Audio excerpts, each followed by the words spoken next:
Both The Sixth Sense and Fight Club are examples of post-classical Hollywood film productions because each director, M. Night Shyamalan and David Fincher respectively, were given so much creative leeway with how their production was able to be produced.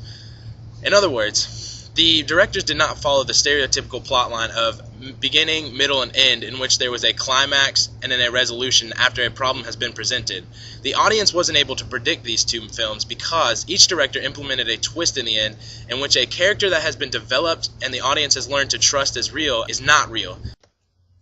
Let's first take a look at M. Night Shyamalan's The Sixth Sense. Here, Shyamalan uses a technique in which he has Bruce Willis interacting with what is actually his widow, but everybody believes it to be his actual wife.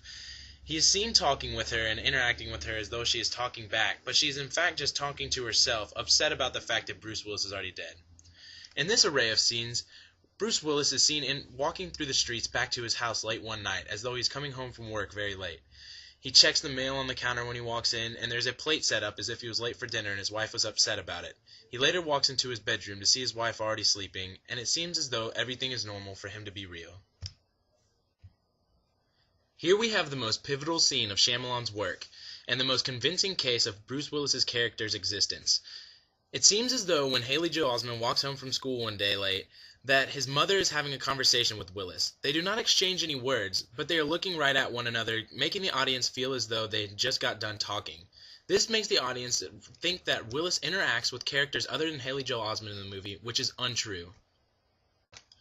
In looking at David Fincher's Fight Club, there are many scenes that allow us to realize that it is a post-classical Hollywood production.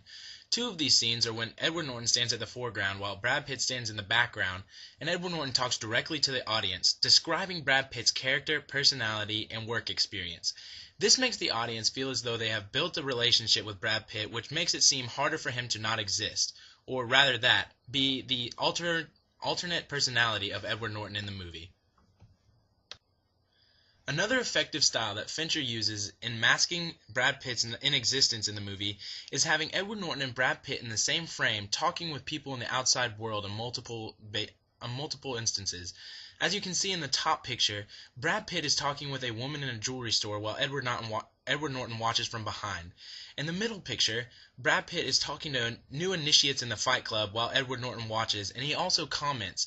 This allows the audience to feel as though Edward Norton and Brad Pitt must both exist in the real world if they are both talking to the same characters. These movies, though from entirely different genres and dealing with entirely different subject matter, were able to essentially achieve the same twist in post-classical Hollywood productions. They were able to mask main characters as seeming real, although they did not exist in the end of the movies.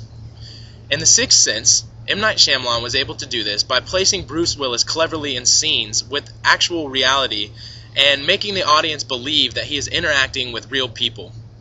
In Fight Club, David Fincher was able to do this by giving Brad Pitt no limitations because he was able to interact with all people and essentially become a character involved in the real world. These two directors took entirely different approaches at doing the exact same twist. They were both successful and both were very prominent films of their time.